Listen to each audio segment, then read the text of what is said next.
Good evening, everyone.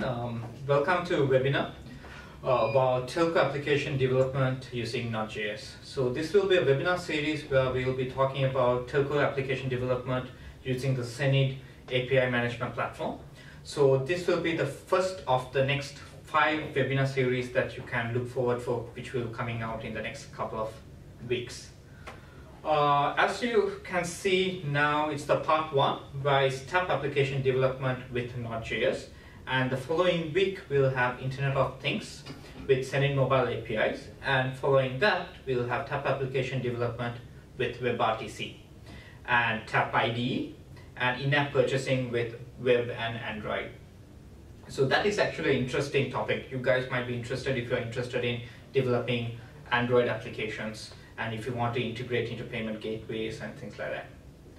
So before I go forward to talk about telco applications, I just want to briefly explain what is a telco. What are telcos? So if I ask you a question like, what is a telco?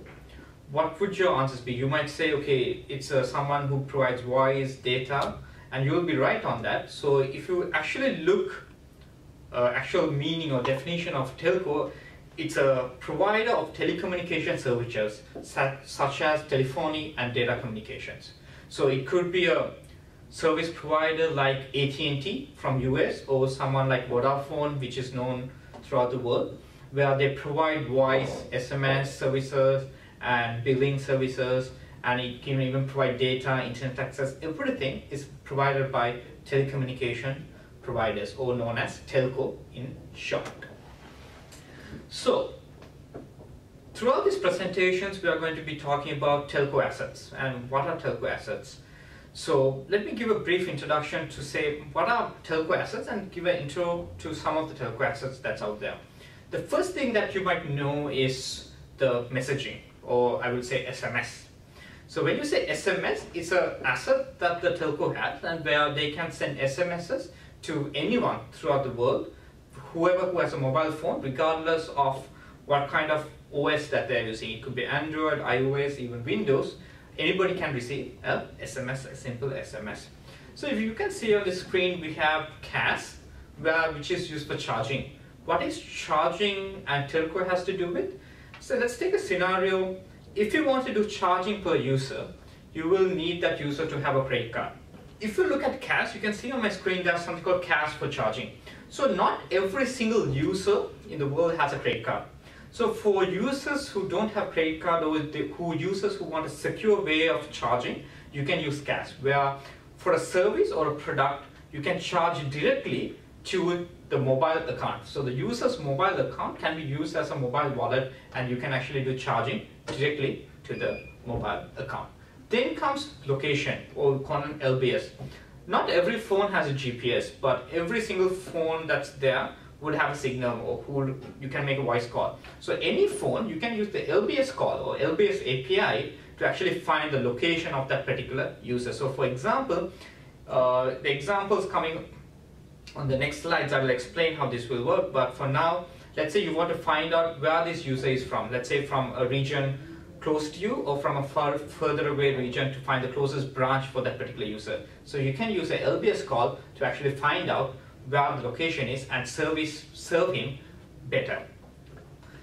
Then comes USSD. USSD, some of you all might have heard of it, and some of you all might not know what actually USSD is. It's basically when you dial something like #141#, where that's a USSD menu that you're actually accessing. So let me take through you to say why. So now I explain telcos have these assets, and let me explain why develop a telco application. So you might be wondering, there are Android, there's iOS. Without developing applications for them, why do you need to develop an application to a telco, or why a telco application? So basically, it's localized content. For example, if you develop an Android app, you put it on Google Play, and it just goes throughout the whole world, but there's no localized content. But the problem that you might be trying to solve is local to the market. So for example, I'm from Sri Lanka. So if you create an application for Sri Lanka, I would want to distribute it to all the channels who are within Sri Lanka. So if I launch it with a telco in Sri Lanka, I can actually see and actually can approach or more users without me putting an application to the Google Play. Then comes wide accessibility. As you know, telcos has millions and millions of subscribers. So there are telcos with around 100 million subscribers worldwide. So when you actually launch something with a telco, regardless of which mobile device the user is using, you can actually launch your service or your application with every single subscriber that the telco has on their network. Then simplified payments. As I said before, to charge the user, you don't need to have a credit card and a complex process of making payments. You can easily just use their mobile account to actually do the payment directly to his mobile bill. Let me take an example here. How can telco apps enhance businesses? There's this coffee shop. So this coffee shop owner doesn't have a website, he doesn't have any internet presence, you might say, but he wants to get feedback from the user. So traditionally, he will have a piece of paper saying, write your feedback, but which you know the world is moving very fast and people don't actually have time to actually write a piece of paper and drop it into a suggestion box. So what he can actually do is, using the APIs that's available, create a small application, which would take, let's say 5 minutes to create a small application, and then say, okay, send your feedbacks to 141 and send your feedbacks. So every feedback that the user sends will come into his inbox and he can actually see all the feedbacks he's getting about this coffee shop that he has. So, but he wants to take it a step further. Now he notices every time during lunchtime or after lunch, there's a huge queue that occurs, a huge queue that comes onto his coffee shop. So he wants to reduce this. So what he can open up is, he can put up a USSD menu where it will be like, for example, he can have options like 1 for latte, 2 for espresso, 3 for mocha, or ice mocha. So he can even have that as an option. And when the users are coming in, so let's say I'm leaving from office, I can go down there and say, okay, I want a latte, I choose option 1. Then I can even do payment. So I can actually use the Cash API to actually pay for my coffee, and which will be deducted directly on my bill. And when that happens, the application can use an LBS API call to actually find out where my location is. So for example, if I'm 10 minutes away, then they know, okay, it will take 10 minutes for you to come. So when I come there, they can prepare the coffee based on the distance between the coffee shop and the location where I am at. So by the time I come, the coffee is nice and hot and it has not gone cold. It has not gone cold just because they have prepared it ahead of time. So now you might be wondering, okay, yeah, all is good. So you're talking about SMS, USSD. How do you get started? How do I, if I want to create an application, how do I get started? So basically, there's 5 steps. There's simply just 5 steps to create a telco application. First step, most important step of all, you need to have a great idea. So this idea is mostly important. It should be relevant. So you can't create an application and expect users to use it. It should be relevant and a great idea, which is the most key important point on creating your application. When you have a great idea, the step 2 will be to develop and test it. You need to test the application. So you develop the application and you have to take it to a thorough testing. So you do your testing and you make sure that every time you change something, testing. For that, simulators are available. You can download the simulators and you can do a lot of testing to make sure that the application works great. And when that's done, you log into the provisioning part. Well, you might be wondering what is provisioning. You just log into the TAP platform and you give a basic information like application name, description, how much do you want to charge, who can use it, things like that. You fill in these details and you provision the application and put it and make it go live. And when it goes live, you start marketing. So when I say marketing, you might be wondering, you have to pay money to start marketing and things like that. No. Actually, you can go to Facebook and you can just go straight to Facebook and say, you can share it on Facebook and say, hey, I created this cool app, try it out. So your friends will use it and your friends use it and they like it, they will reshare it, and it will be a wider marketing, you can say. So from step by step, you will actually take it to the next level. And step 5, get revenue. So you don't want to create an application, put it there without getting money for it, right? So what you can actually do is, when you create an application and when you put it with that platform, every message or every call that you make, you will be generating revenue. So if you have, let's say, 10,000 users using, you'll get more revenue. So the more you market, the more revenue you're going to get. And the revenue that you have generated using your application, you can reuse it and you can put it back into your marketing and to, let's say, for example, have a Facebook campaign, and you can create more users coming in based on the hits that you have on Facebook. Okay, all is good. You have 5 steps and you have a way to create application. Which language do you need to use would be our next question. You can use any language that you like, and if you want to know how to use Java to actually create applications, you can go to our previous webinar. I'm sure the descriptions would be there. The links are down below. You can look at the webinars for Java application creation. From there you can see how to download Java SDK and how you get started. And today, Isuru will take you through how to create application using Node.js. Right, so Isuru, what is he going to talk about is, he's going to talk about the same coffee shop example. So where, as you can see on the left side, you have the coffee app admin. So this is just a UI to see all the messages that are coming in and to respond to messages and things like that. He's actually going to show on how to create this coffee app, which is in the middle. He will show you how to download the SDK, how to set up Node.js, and I'm sure he'll show some functional programming as well, I guess.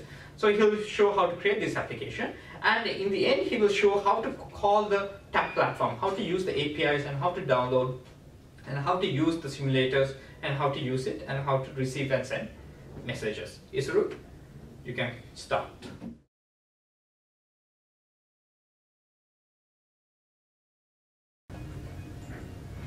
Thanks, Jason.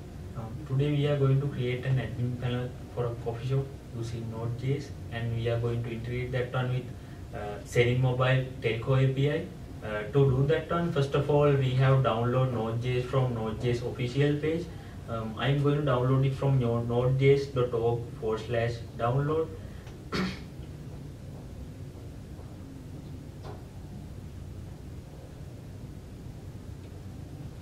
And my operating system is Ubuntu, so I will get Linux binary, and my one is 64-bit. I will select 64-bit installer.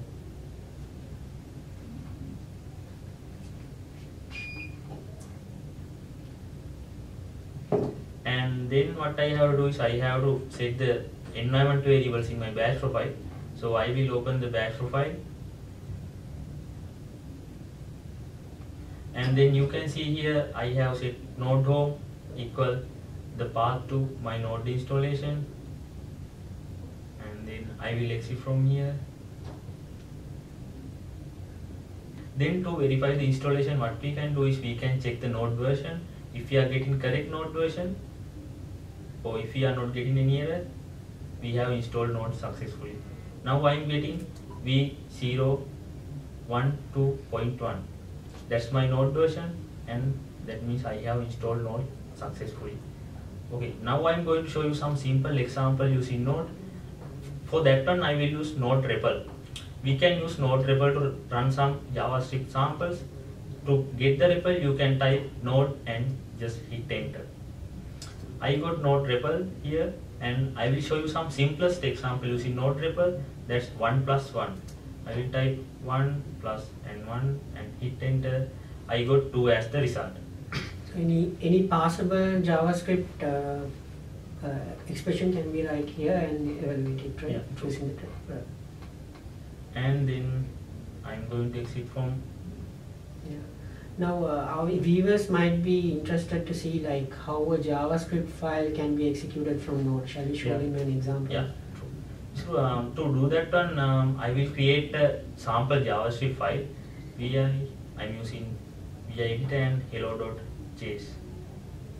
So I have a request for a function. Let's try the max function, which take 2 parameters and evaluate the maximum count. Yeah. Okay. So I will type var equal max function x and y, and then x greater than. In here I am going to check whether that x is larger than y.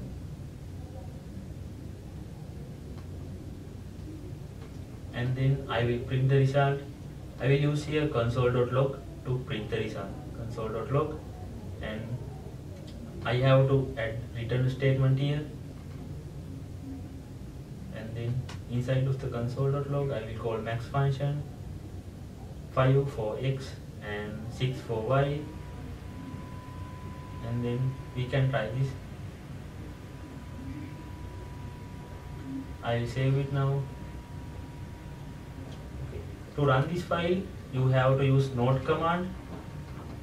You have to type node space file name with the extension. I am going to type node space hello.js and hit enter.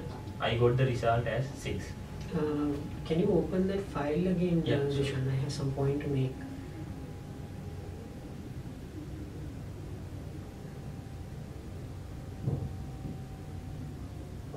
Okay, Dushan, since I'm from a Java background, this code seems very Java.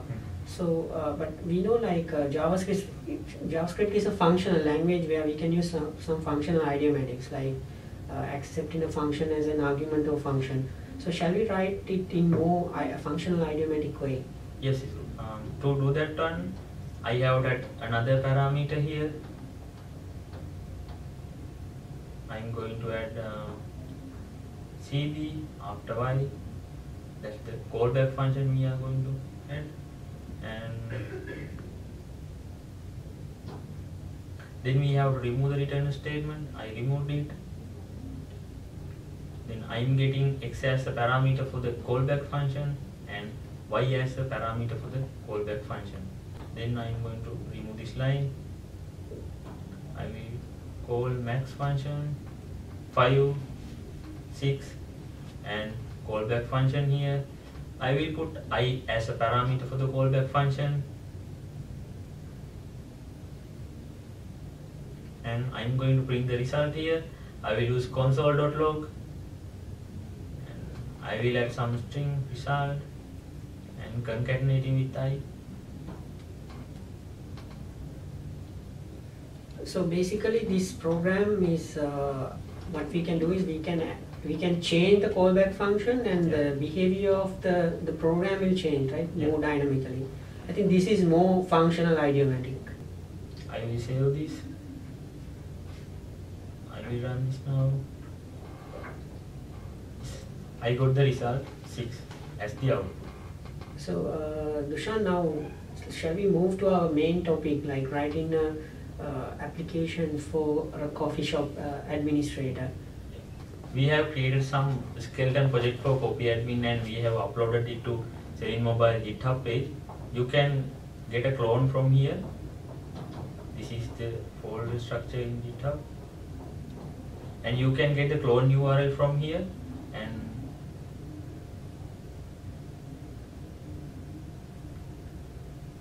this is the clone URL.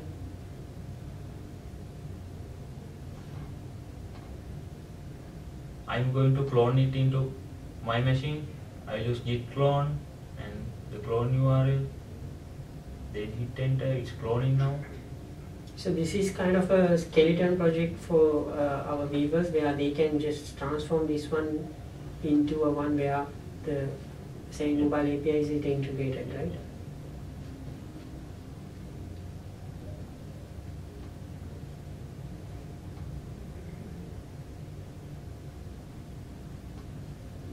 And then before run this project, what we have to do is we have to download all the dependencies, because we are using several dependencies here. To download dependencies, what you can do is you have to type npm space install and hit enter.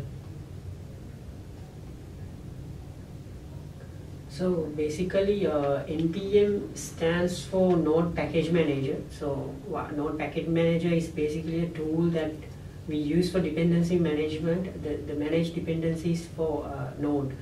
For people who are coming from Java background, they might already using Maven, where some developer will develop a reusable piece of code, and that library will be published into a Maven repository, and another developer can download it and use it. So what Maven does for Java, NPM does for Node. Am I correct? Yeah. So we can see the tree kind of structure now. The highlighted one is one of the dependencies we have mentioned in the project. But you can see there is a kind of tree structure where some other dependencies are also shown. So these are actually called transitive dependencies, right? So transitive dependency is a dependency of a dependency. So if we have a dependency, the dependencies are also, we are depending on them, right? And then shall we show them? Shall we run this thing and show them? Yeah. To run this one, we have to use node command. What we have to do is we have to run the www file inside of the bin folder. To run that one, we are going to type node space bin / and www, then hit enter. Then you can see that one in browser.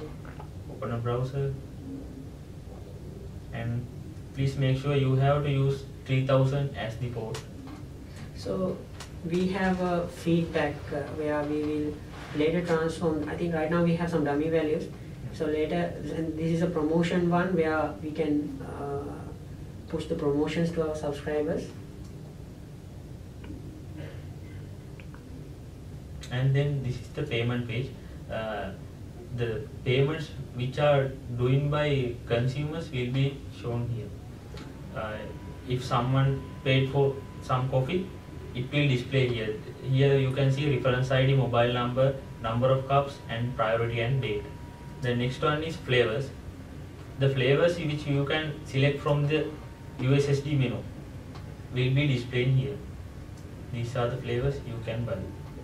So Dushan, why don't we load this code into one of our favorite IDEs and show our viewers how to run a Node program from the IDE. So we'll use IntelliJ IDEA, right? Yeah, I'm using IntelliJ IDEA. And to import this project, I will click on import project. And my project is located in desktop. That's coffee shop admin. I will select it and click OK. There are some configuration we don't need to care about them.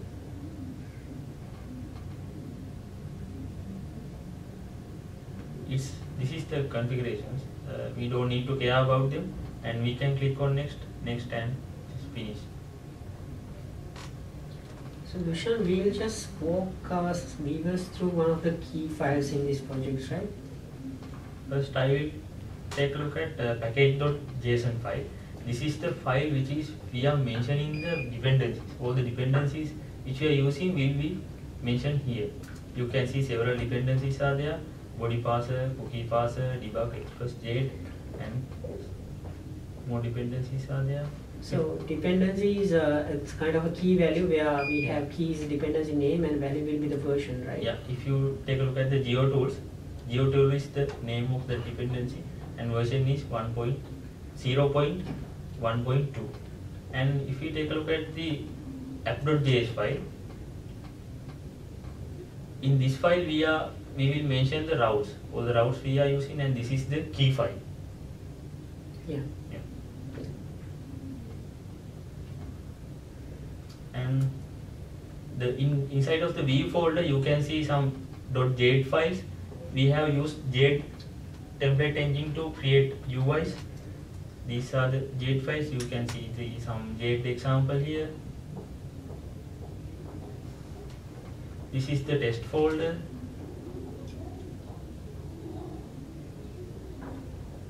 So you can see the backend manager, the JavaScript file. So the Node standard is if you have this kind of file, if you are writing a test case, so you will have a similar file inside the test directory. So test directory will contain that similar file will contain all the test cases for that the particular file in the root directory, right? Here we are using chai. I will show you how to run the test cases here. To run the test cases, you have to add a configuration. You have to go to edit configurations and click on plus mark, and we are using Mocha, so I have to add Mocha configuration here. I give some name, that's test, and I will select the test directory, apply, OK.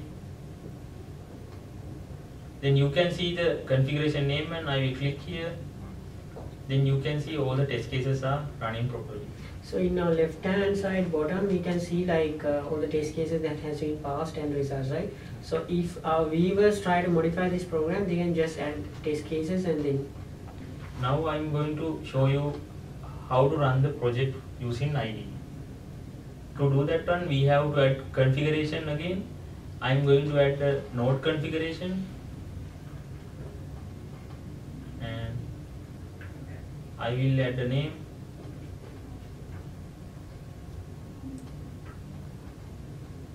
Let's run.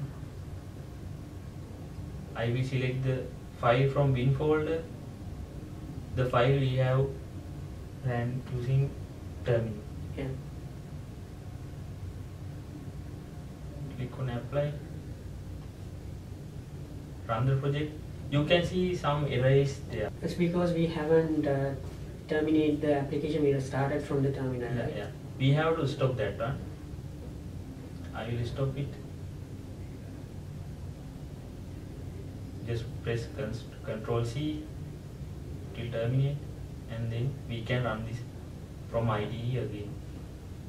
If we go to the web browser, I will refresh the page. Then you can see our sample admin is there.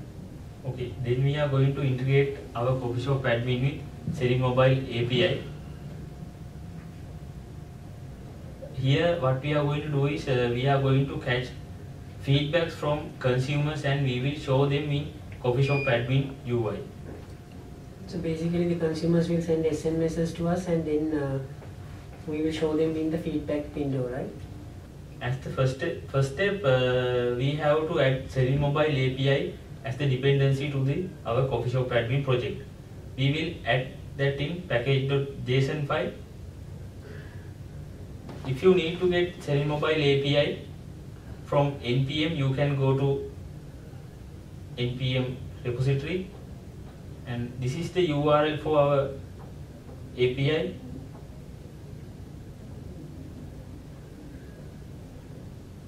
Here you can see the package name, that's Telco API, and the version 0.1.11. And then I am going to add the dependency in package.json file. I will type Telco API : and then version. Then we have download the dependency. I will type npm space install and hit enter. You can see we have downloaded the dependency.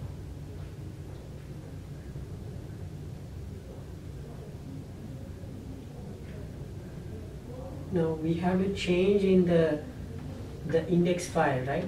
So index file, we need to capture the subscribers SMSs and show them in the feedback form, right? Here, as the first episode, we have to include our API client to the index.js file. I will type require tab, just package name, Telco API. Then we have to add a new route, right? Yeah, we have to add a new route. I will type route.post. Our path is /SMS function request response. So actually here we are using the Express.js, right, for our REST services and all. Yeah, I will type res.send and tab API here we are actually responding to the SMS request, right? We are sending the success request to response to the API. I will add next here. So here actually what we are trying to do is we are going to create kind of a function chain, and we are calling each function one by one, so that each thing will be asynchronously called, right? Each function. So next one actually we are trying to send like we are trying to save this into a repository, right?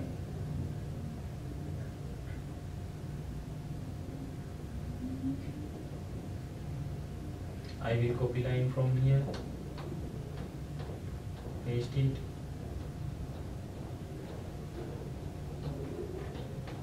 Then I am going to change the key here. I will use yeast. So yeast is kind of a unique ID generator library, right? And I will here request.body.message. That's the message we are getting. That's the message we are getting from subscriber. Right? Yeah. And the mobile number, request.body. Source address. So our viewers might be wondering where actually we are getting these parameters, right? Yeah. Shall we show them? Yeah. Developers can get that parameters and another details from Sending Mobile API DevSpace. You have to create an account here and you have to log in, and then you can see API guide, simulator guide and downloads. And I will scroll down. So let's see the SMS request related API calls. So this is SMS receive service, right? Yeah. So let's scroll down a little bit down, and yes, now we can see the source address. So in the request we have the message and a source address. So basically from the message we will get the customer's the message, the feedback, and source address actually the customer's telephone number, right? Yeah. Then we move to the source. I will run this.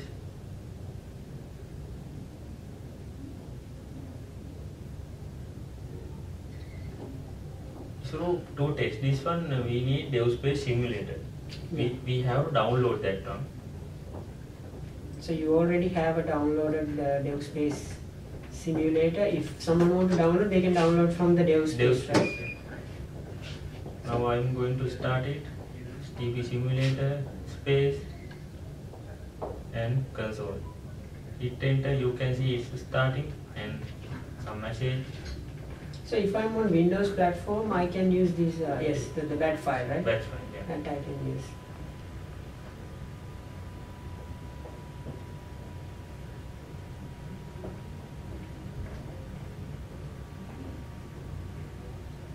If you need to download the simulator, if you need to see the simulator, you can go to the localhost and 10,001. This is the simulator. Now I am going to show you now I am going to simulate our integration, and I will change the port and URL here. It's 3000/SMS. I will type a message. Mocha is very good here, and then I will send it. You can see here it's sent successfully. And if I reload the feedback page, the fourth line, you can see Mocha is very good here. That's the feedback we got from our consumer. So another thing we have to do is, Dushan, now we have to reply back to our customer saying thank you for feedback, right? Otherwise the customer might be wondering what happened to the message, whether it's delivered or not, right? Yeah. I will show you that one. So we can get rid of all the dummy data as well, right? Yeah, I have removed that one. And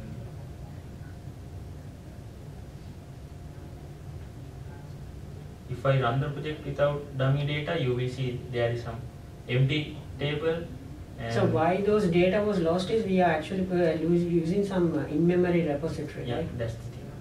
I sent it again. So our viewers, if they are extending, they can use some persistent memory store so that all the feedbacks and everything will be there even after restart, right? Yeah. Then this is the feedback we got from our simulator. So next step is to reply to the customer, right? With saying some thank you for your feedback or something. I will update the index.js file. I will add some additional parameter here. That's called next. So this is function chaining that we have discussed earlier also, right? Yeah. So all these, after there's a request to /send, then all these request will be executed in chain, right? Yeah. I will add next here. So here you have to specify the function, right? Function. Request, response, and then I am going to use our tab API, api.sms dot request creator. So this is kind of a utility to create requests for the Zenit mobile APIs, right? I am using application ID here, that's app underscore 000101, and password, I am using it as password, and then single. So single, we are saying that actually we are trying to send SMS to a single subscriber, right? I am getting source address. So the message will be thank you for your feedback. Okay.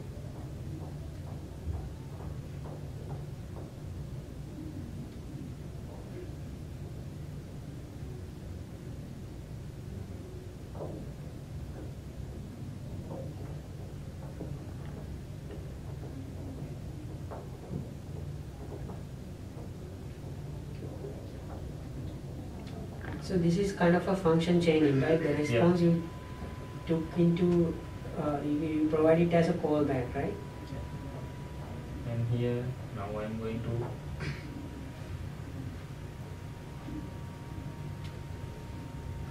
at tab API dot transport. So tab API transport is used for transporting, right? Like through HTTP to transport. So from create request, I will add host name, that's the local IP. So that's the IP of the say mobile platform, right? Yeah. And since you are running on simulator, it will be local host as of now, right? Yeah. And the port will be in 7000 7000 port, right? And the path. So path is specific to SMS, and so it will be SMS/send, right? Yeah.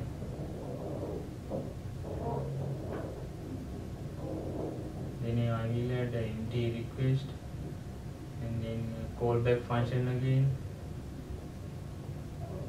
So actually create request callback to a function where we can decide what to do upon the create request response, right? I will use tab API transport and the HTTP client.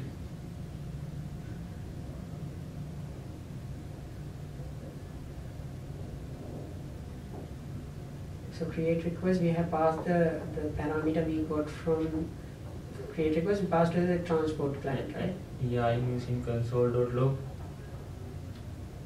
and it will print empty request sent to the subscriber.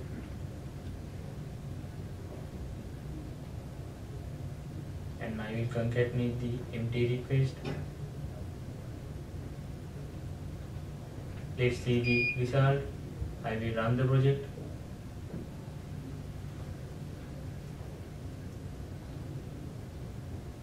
We can see this now in our simulator. I will send the feedback again.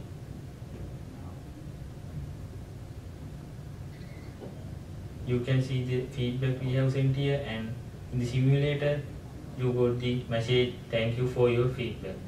That's the feedback sent from our coffee shop admin.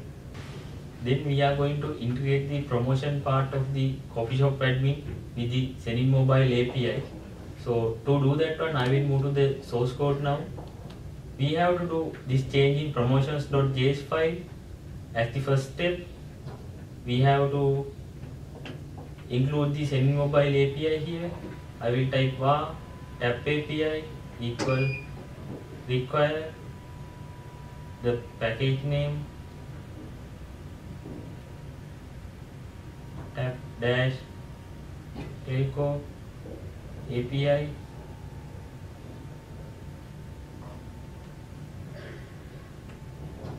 and then I am going to add next here. So this is again that function chain we were talking about, right? And then I will call next function here. Then I will add the callback function request and response. Then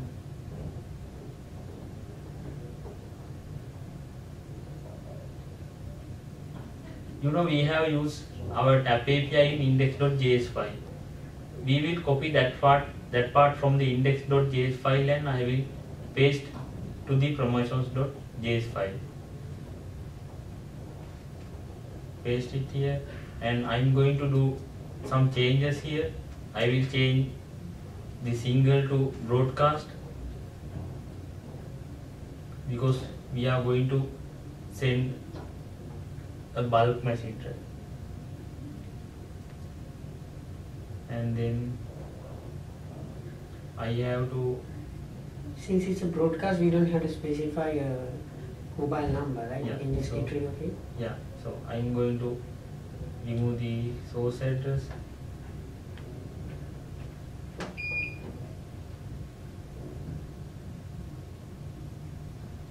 And the message should be the one we captured from the user interface. user right? interface, yeah.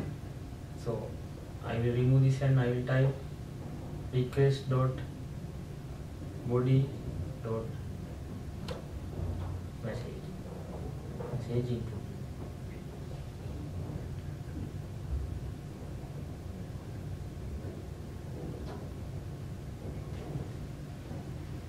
And then I am going to run this one. I will run stop and return. Then I will move to the web browser. I am going to refresh the coffee shop admin. I am going to open the promotions page and here I will type a promotion. I will type 20% off for mocha and send it. You can see here it's printed empty request sent to subscribers. So next thing is USSD integration. So I'm going to go to the payments JS file, and similarly to Dushan, I'm going to add the required the files that we need to show.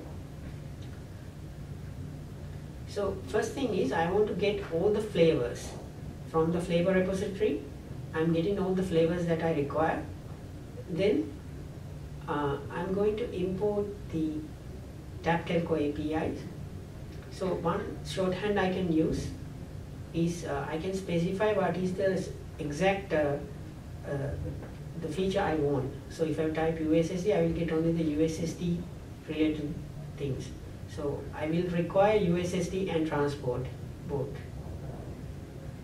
So next thing what I'm going to do will be might not make sense for you for the first time, but what I'm going to do is I'm going to modulate the USSD flow.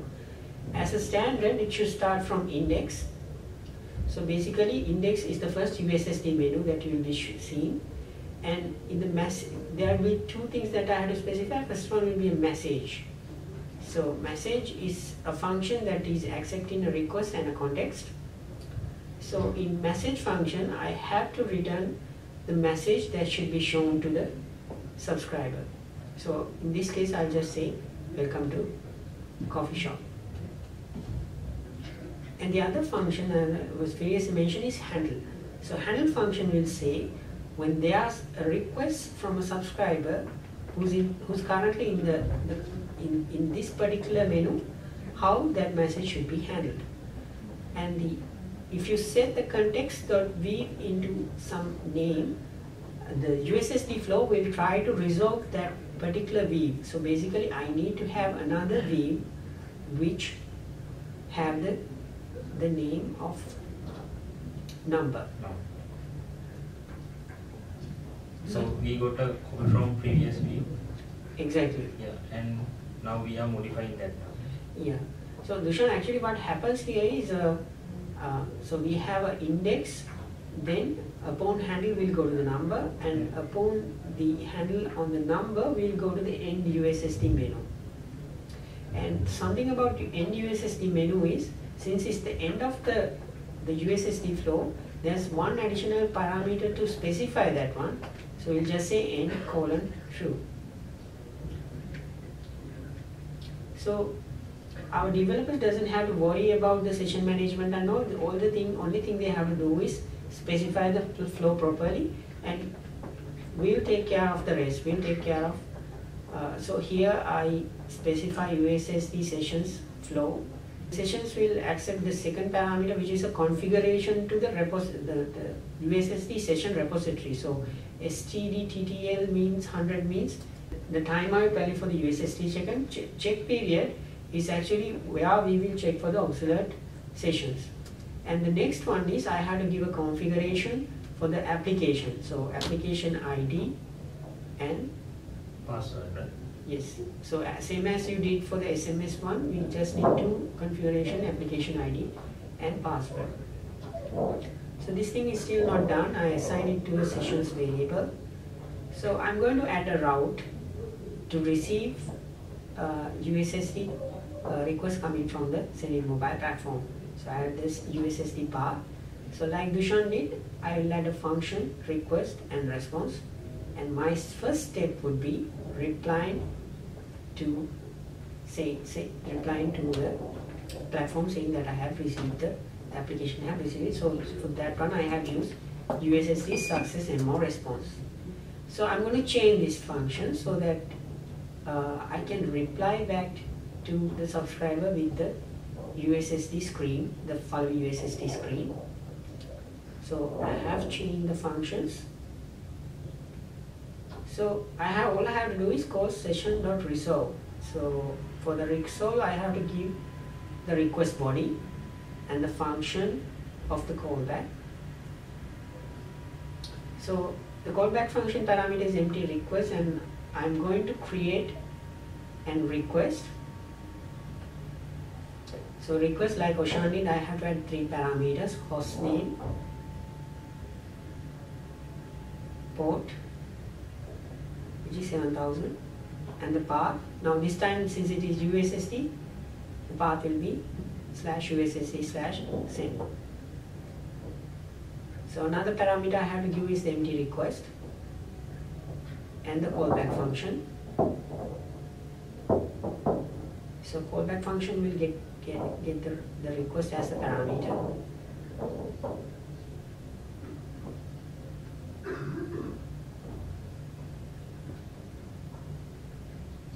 So again I'm chaining like Dushan did.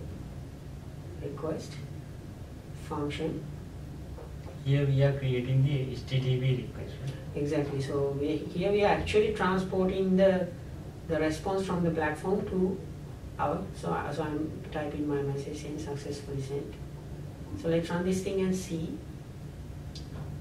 So I'm switching to the simulator, and I have to go to the USSD tab.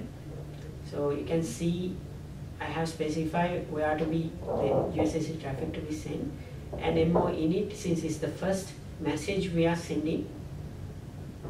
So you can see once I send, it has responded back with saying welcome to coffee shop. So the following message should be MO continuation. It should not be empty init. So once I send it, I should get the one that is specified from the flow, which was number of cups. So So you can see, Dushan, now we don't have to do the very complex session management and all. Yeah. All we have to do is to provide a flow like we have done. Okay, now what I'm going to do is I'm going to modify my welcome message so I can show what are the coffees available in the coffee shop to our subscriber. So I'm going to add welcome to Starbucks coffee shop. And next thing is I'm going to loop among the flavors that we have, var coffee in flavors. Here we are getting flavors from our flavor repository. Yeah, that we have already imported, and I'm going to concatenate all the flavors to the welcome message. So if I call coffee, so it will be a number and number dot flavors coffee dot name. So name is name of the coffee. Then I want to show the price as well. So I type price plus flavors and coffee. So this will be index dot price. And I'm adding a new line so that each one will be listed in separate line. So what I'm going to do is I'm going to show how to store context information. So if I type context attributes and coffee colon request a message, that means I'm saving to a coffee to the context. So what is the selected coffee in the first menu, I'm saving it as an attribute to the context.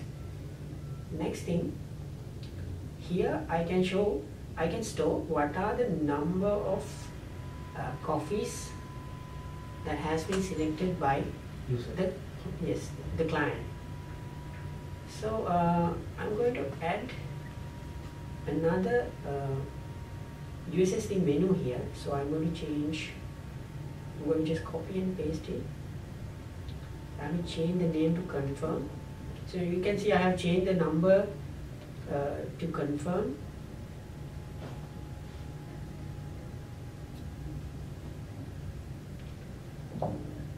So now confirm is pointing to the end USSD menu and number is pointing to confirm USSD menu.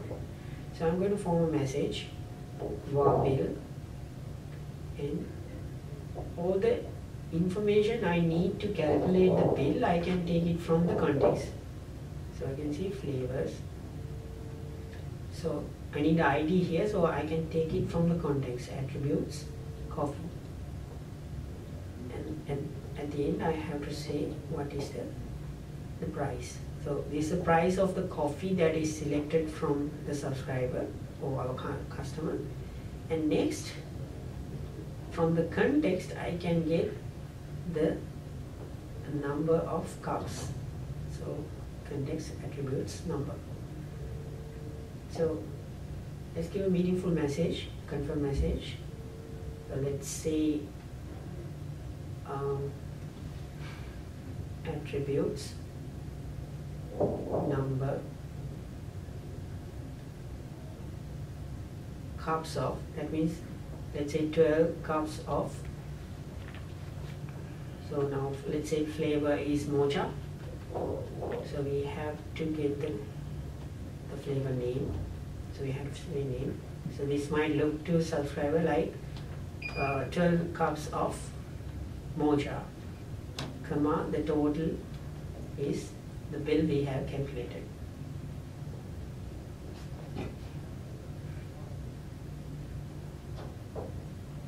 Rupees. And let's just ask from our client whether you want to confirm it. So I can just merge these two strings. Okay. Now the message should be confirm message from this thing.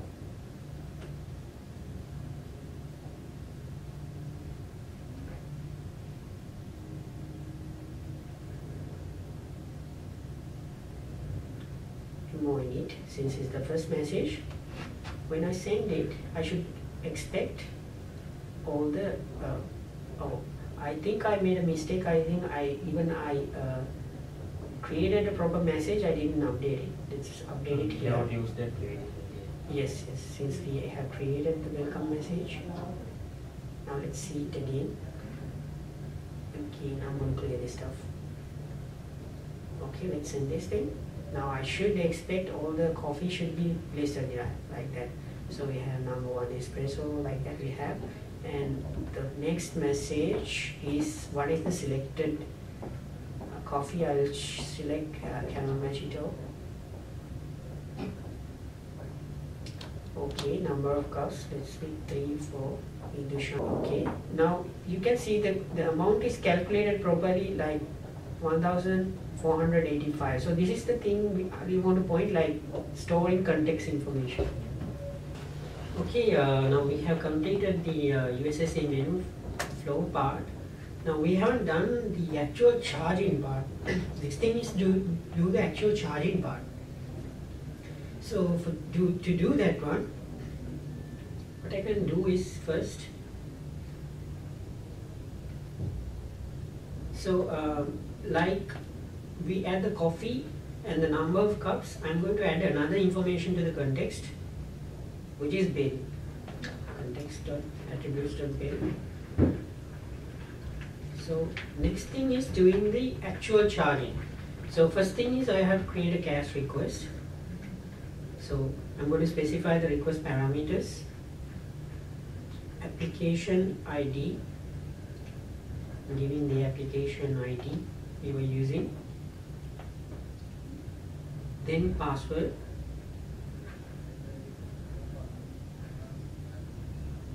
and then external transaction ID, so that we can track the transaction. So I'm going to use for creating unique ID, but I'm going to assign it to external transaction ID. Subscriber ID I can get from the context. So context, mobile number, and the other information is amount. So amount is the bill. So from the context I can get the bill attribute. I'm going to convert it to a string.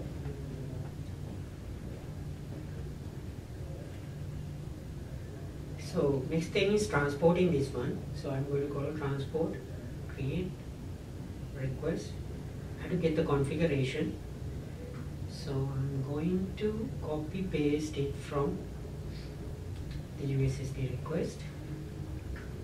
But remember, I have to change the path. So path for CAS is charging is CAS dash direct slash debit. So next parameter I have to give to create request is CAS request. The last parameter is the callback. So callback, I am capturing the callback parameter as request. Then to do the actual transporting, I am calling transport client, giving the request and callback function.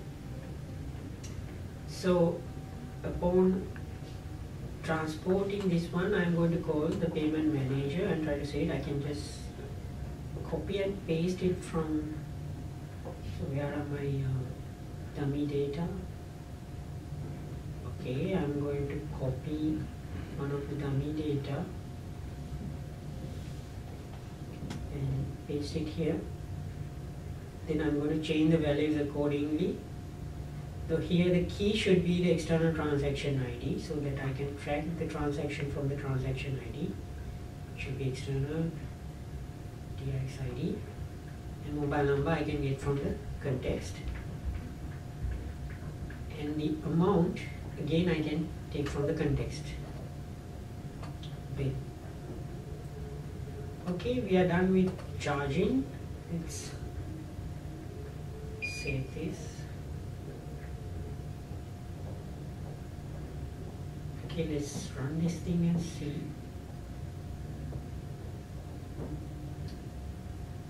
Let's go to the simulator. cache tab is the third tab, so I'm going to first set the balance to the subscriber. Let's say this is the balance of the user's mobile account. Right? exactly. So after we do any, so I'm going to clear this tab bit. If we do any charging, then the balance should be reduced, right? Yeah. So I'm creating a USSD initial request.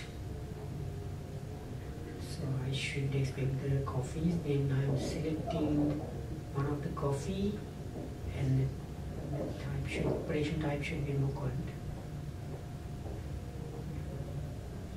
Okay, number of cups. Let's select 3. Send it. The confirmation message with the amount. Confirm with any input. Okay, now let's first check the charging. Now you can see my balance, the charging request here, and also my balance is reduced from the amount I have been charged, right? So that means the charging integration is working. Let's check the payments. Yeah, the final one, the first 3 dummy data, and the final one is the one for the charging request. So next thing is, Dushan, we have to calculate priorities to serve for the payments. So for that one, we can use, I think, priority manager, right? yeah, exactly. There's a priority manager inside the coffee shop. Depending on the latitude and longitude of the subscriber's location, then we can calculate some priority from 1 to 3. So if it is, so I'm importing the priority manager. So the subscriber is close to us, then have a higher priority. So this is sort of a dummy logic, but we get the idea, right? We get that from location based we can do some prioritization on the business logics. So this is where I make the charging request. Okay. Now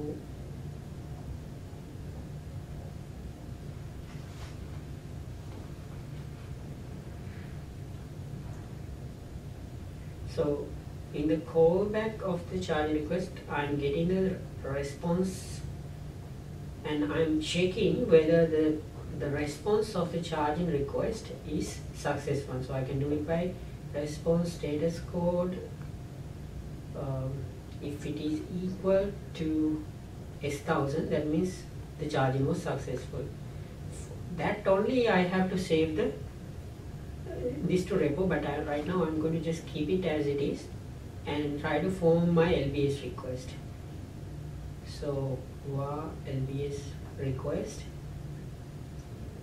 and I have to give the LBS request parameter. So it's quite similar to the GAS request. I have to give the application ID for the SMS request. So password I have to give. Then the other parameter is subscriber ID. Then I can take it from the context dot mobile number. And the service type I have to give it as immediate. Okay. Now I have to transport this vision like we have done for the previous SMS and CAS and USSD. So again, transport, create request. So config I can just copy and paste. But the SHA, like we did, we have to change the path. Yes, and for LBS it's LBS/locate. And then I have to give the LBS request. Then the callback function that need to be executed upon the create request success.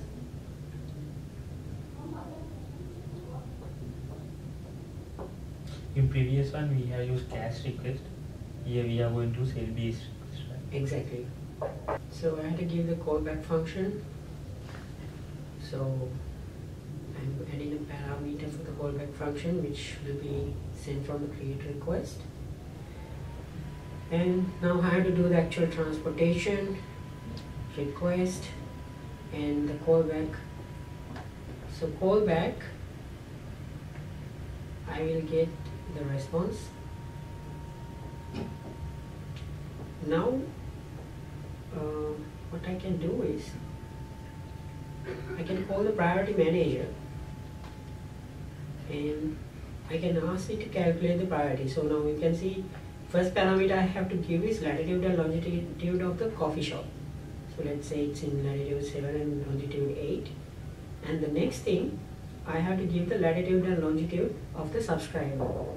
That I can take from the response. So response, latitude, there's a small typo here.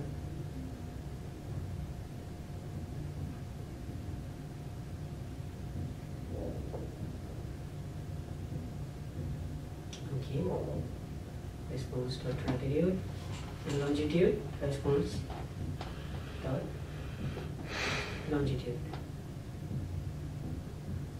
Longitude. Okay, the typo. Okay, now calculate also have a callback, and the callback parameters will be the distance and priority. So what we can do is we can move this payment saved to repo into the callback of the priority manager. So instead of hard coding as one, we can now set the priority sent from the priority manager. So I'm going to put some message. So let's say priority. So this will be a 1 to 3 value. Then within brackets,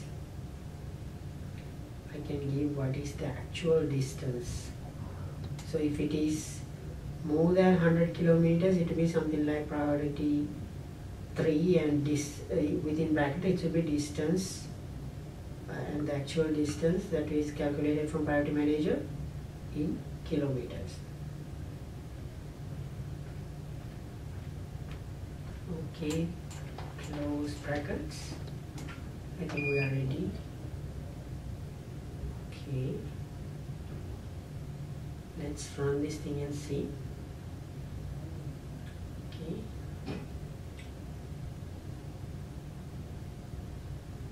Now, if we go to LBS, you can see this is the LBS configurations, cache configurations. Previous balance was there. Now, clear the USSD stuff a bit.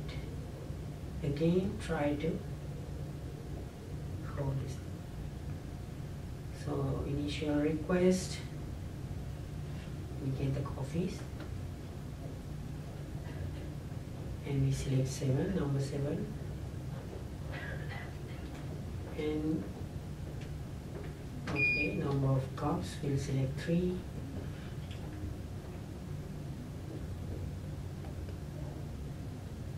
so we get the confirmation message. Let's say we confirm it. Now we have purchased 3 cups of coffees, Yeah, in so the caramel mojito flavor. yeah, so you can see, Vishal, now balance is again reduced from another 1485, Yeah. right? And if I go to LBS tab, you can see now there's a LBS request also made, and simulator is indicating that was the LBS request that we have made in the code. So let's click on the payments. Now you can see, apart from dummy data, the last one setting the priority properly. So when we walk you through the coding session, we have implemented the coffee shop admin with the sending mobile APIs. I think you get the idea. You see how it easy to integrate the sending mobile APIs with your applications. Now we are going back to JSON. Thank you, Isuru. It was really a detailed explanation on how to set up Node.js and how you can leverage the Node.js's performance and simplicity, and how you can use STAP APIs with that. So guys, if you want to get more details, you can always visit us at devspace.sendingmobile.com. And to actually start hacking, you can actually join us on the International Telco Application Development Hackathon, which is going to happen on the 13th and 14th of June. That's 13th and 14th of June. We will be having an international hackathon, which will be happening throughout the world, and at least 5-6 countries will be taking part in it. And it's an overnight just coding. So you come on 13th, it will be fun, be ready to drink a lot of Red Bulls, a lot of coffee, and be ready to be awake the whole night. So you'll be coding from 13th, whole of 13th night, and 14th, where there will be judging criteria. So there will be a judging criteria, and if you win, you have a lot of prizes you can look forward for. So that's 13th and 14th of June. Join us, and you can visit us at tadhack.com/2015 to register yourself, or go to FB and search for Tadhack Sri Lanka 2015. So you can search, you can register yourself, make sure that you have a team, and you can come over and be ready to code. You can use Node.js, you can use PHP, you can do Java, you can use any programming language that you like, and you can use any of the APIs, and you can have an application developed, and then you can actually launch it end of the 2 days when it's completed. So the next webinar that's going to happen is Internet of Things. So make sure that you join that as well. So today we just spoke about how humans are interacting and creating into application. On Internet of Things, or IoT to make things simpler, we will be showcasing how two machines can intercommunicate using this API. So you have, let's say for example, your coffee shop machine or coffee maker can interact with your fridge to communicate and say, oh, my ingredients are going down. So we'll be talking about this. So this will happen on 22nd of April at 4 p.m. IST time. That's 22nd of April, 4 p.m. IST time. So looking forward to meeting you guys there, and thank you.